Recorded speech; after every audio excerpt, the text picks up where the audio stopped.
अस्सलाम वालेकुम guys, welcome back to our channel. This is Farhan Parvez and this is Rahil Shahzad. उम्मीद है आप सब लोग खैरियत से होंगे, ठीक ठाक होंगे और एकदम बढ़िया होंगे। आज हम एक और वीडियो लेके आप लोग के पास हाजिर हुए हैं। इस वीडियो का नाम है completed mega projects in India part 3 पे पहुंच गए हम लोग। वेल डन यार, आप लोग इतना सपोर्ट कर रहे हैं इसको। मेरे ख्याल से सिर्फ पार्ट 3 तक ही है, पार्ट 4 इसका नहीं है, पार्ट 4 नहीं है। तो हमने हर पार्ट में जब भी हमने रिएक्शन शुरू किया उससे पहले हमने यही बोला था कि देखते हैं कि पसंद आता है तो फिर हम दूसरे में करते हैं। और हमने ये बोला था कि इसमें देखते हैं कि इसमें कितने प्रोजेक्ट ऐसे हैं जो इनको हम ऑलरेडी रिएक्ट कर चुके हैं और हम जानते हैं। तो मोस्टली 50% एंड अबव ऐसे प्रोजेक्ट्स हमें दिखे जो हमें पता थे उन पे हम रिएक्ट कर चुके हैं। अब पार्ट 3 में भी देखते हैं कि यार इसमें कौन से ऐसे प्रोजेक्ट्स हैं जिस पे हम रिएक्ट कर चुके हैं ऑलरेडी और हमारी नॉलेज में है। ठीक है राहिल, चलें सर स्टार्ट करेंगे। तो इस ओरिजिनल वीडियो का लिंक और टाइटल आपको टॉप ऑफ द डिस्क्रिप्शन में मिल जाएगा एज यूजुअल। और make sure to support the original creator. और हमारे लास्ट एंड प्रीवियस रिएक्शन का लिंक भी डिस्क्रिप्शन में होगा, go and check them out as well. चलें रिएक्शन स्टार्ट करते हैं। हेलो दोस्तों, स्वागत है आपका चैनल की एक नई वीडियो में। तो इस वीडियो में हम कंप्लीटेड मेगा प्रोजेक्ट्स का तीसरा और आखिरी पार्ट बनाएंगे। इससे पहले मैंने इसी सीरीज में 2 ऑलरेडी वीडियोस बना दी हैं, जिन्हें अगर आपने अभी तक नहीं देखा है तो आप इस वीडियो के बाद जरूर देख सकते हैं। इस वीडियो में हम कुल 6 मेगा प्रोजेक्ट्स को इंक्लूड करेंगे जो भारत में इस वक्त तक बनकर पूरे हो चुके हैं।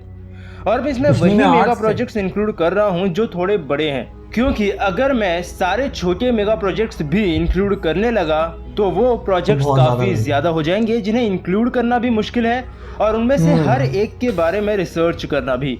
तो इसलिए चलिए आज आपको बताता हूँ भारत में इस वक्त तक पूरे हो चुके 6 और मेगा प्रोजेक्ट्स के बारे में। हेलो दोस्तों, मेरा नाम है दीपक, आप देख रहे हैं इट्स इनक्रेडिबल 4। तो आइए शुरू करते हैं।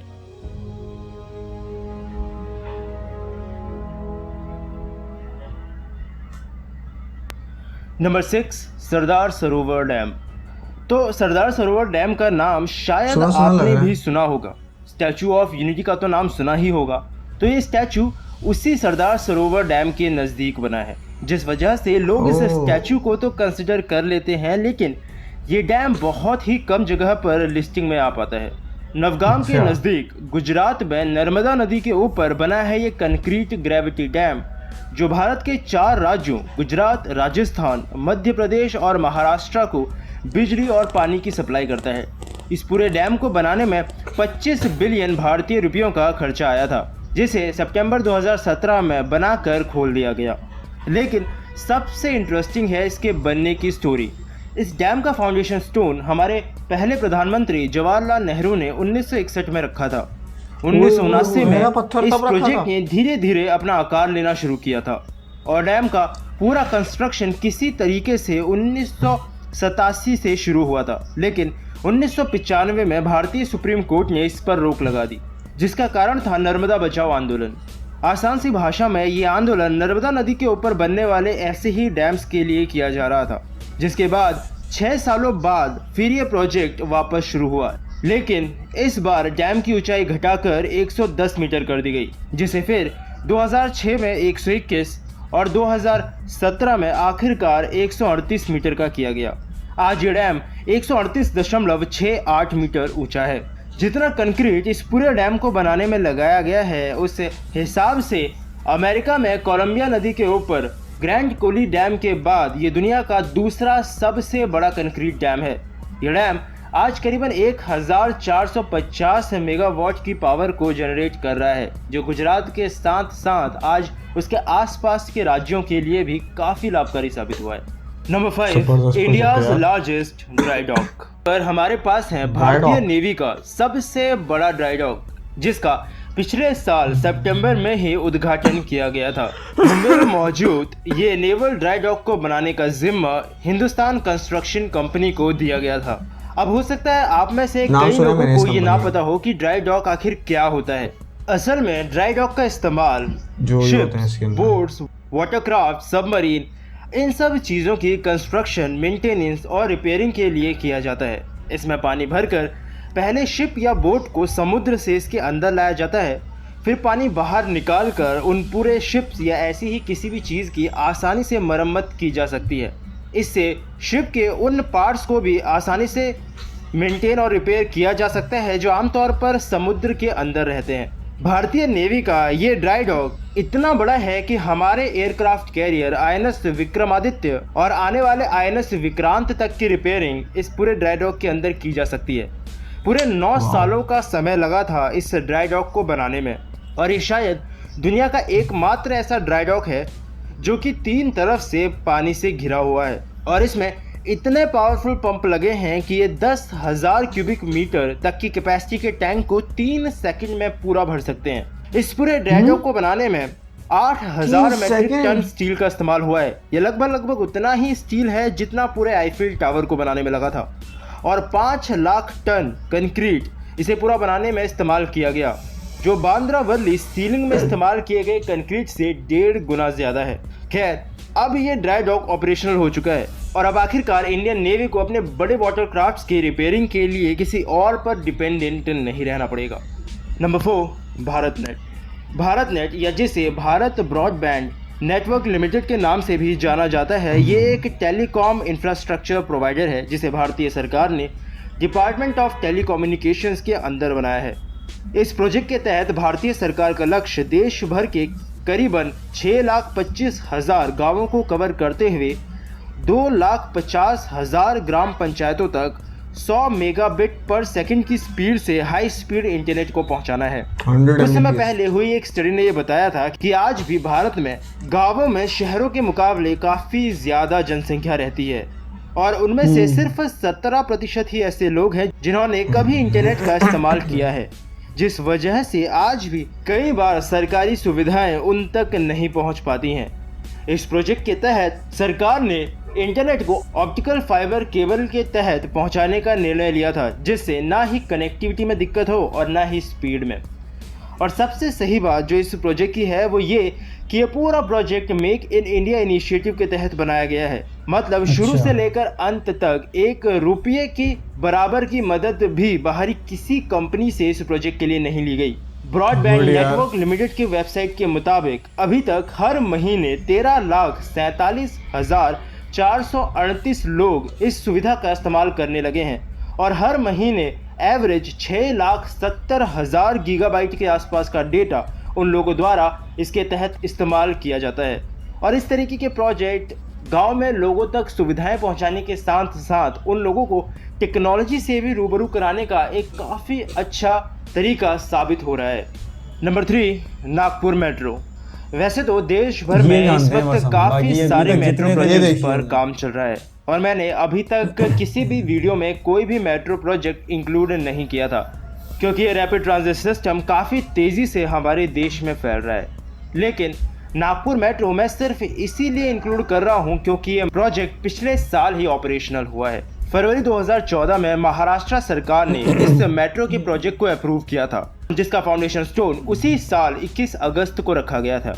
मई 2015 में इस प्रोजेक्ट पर काम होना शुरू हुआ था, और सिर्फ 3 साल के अंदर यानी सितंबर 2017 में मेट्रो की ट्रायल रनिंग वहां पर शुरू कर दी गई थी। 24.5 किलोमीटर लंबे इस पूरे ट्रैक में इस वक्त तक कुल 16 स्टेशन ऑपरेशनल हो चुके हैं, और पूरे 43 किलोमीटर का ट्रैक इस पूरे प्रोजेक्ट में प्रपोज किया गया था, जिसमें अभी 23 स्टेशन अंडर कंस्ट्रक्शन है। पूरे प्रोजेक्ट को कुल 2 लाइन्स बनाकर खत्म किया जाएगा, जिसमें पहली ऑरेंज और दूसरी एक्वा लाइन है।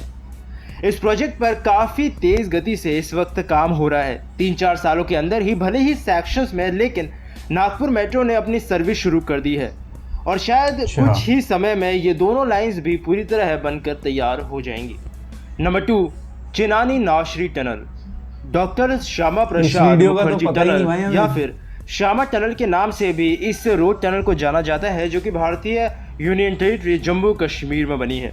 9.28 किलोमीटर की लंबाई के साथ ये इस वक्त भारत की सबसे लंबी रोड टनल है, साथ ही fully integrated tunnel control system के साथ भारत की पहली टनल।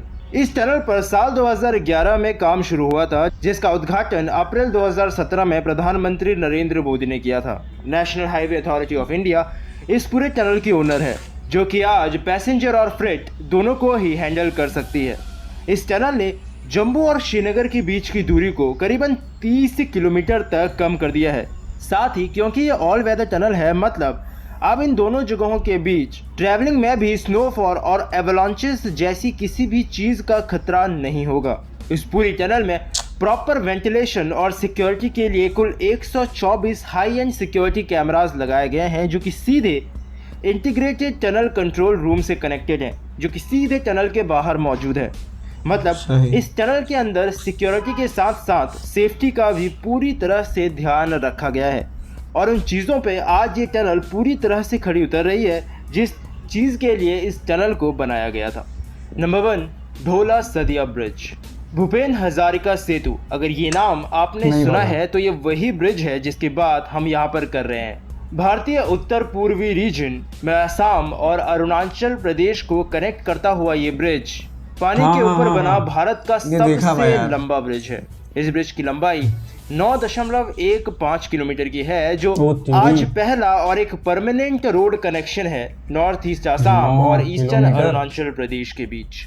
इस ब्रिज का कंस्ट्रक्शन साल 2011 में शुरू हुआ था और 2017 में ये बनकर पूरा हो गया था। चाइना के इस वक्त चल रहे रुख को देखते हुए भी ये ब्रिज नॉर्थ ईस्ट में इंडिया के लिए स्ट्रेटेजिकली भी काफ़ी इम्पॉर्टेंट बन जाता है। पूरे ब्रिज को बनाने में 140 मिलियन डॉलर्स का खर्चा आया था, जिसे आखिरकार असम के आर्टिस्ट और फिल्म मेकर भूपेन हजारिका का नाम दिया गया। इस ब्रिज को कुल 5 सालों से भी ज़्यादा का समय लगा अपना पूरा आकार लेने में। असम और अरुणाचल प्रदेश को कनेक्टिविटी देने के साथ साथ इस ब्रिज ने असम के नेशनल हाईवे 37 और अरुणाचल प्रदेश के नेशनल हाईवे 52 तक के डिस्टेंस को भी 165 किलोमीटर तक कम कर दिया है, जिसने इसमें ट्रैवलिंग के टाइम को 6 घंटों से घटाकर आज सिर्फ 1 घंटे का कर दिया है। जिससे गवर्नमेंट ने ये भी क्लेम किया है कि ये ब्रिज से ट्रैवलिंग के साथ साथ हर दिन करीबन 10 लाख रुपए के पेट्रोल और डीजल की भी बचत होगी, जो अगर सही है तो फिर ये ब्रिज आज वहाँ पर काफ़ी सारी समस्याओं को ज़रूर खत्म कर सकता है। तो ये थे वो 6 बड़े मेगा प्रोजेक्ट्स जो इस वक्त तक भारत में बनकर पूरे हो चुके हैं और लोकली और नेशनली भारत और उनके लोगों को काफ़ी हद तक फ़ायदा पहुँचा रहे हैं। अगर कोई मेगा प्रोजेक्ट मेरी लिस्टिंग में छूट गया है इन 3 वीडियोस में तो मुझे नीचे कमेंट सेक्शन में ज़रूर बताइएगा, और आपको इनमें से कौन सा मेगा प्रोजेक्ट सबसे ज़्यादा पसंद आया ये भी।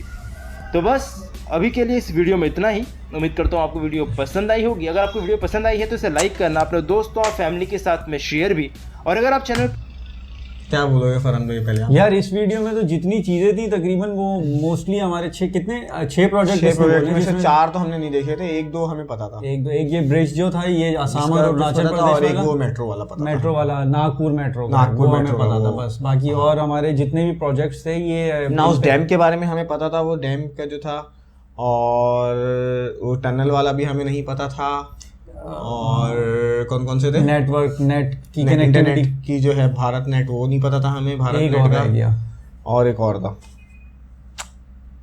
बस ये 4 जो है हमको नहीं पता थे। बाकी ये इन 2 पे हमने रिएक्ट तो नहीं किया, लेकिन हमने किसी न किसी वीडियो में देखा है, इनक्रेडिबल इंडिया में देखा है। नज़र में बड़े ज़बरदस्त प्रोजेक्ट है ये सारे, बहुत मैसिव प्रोजेक्ट है, बड़े प्रोजेक्ट है।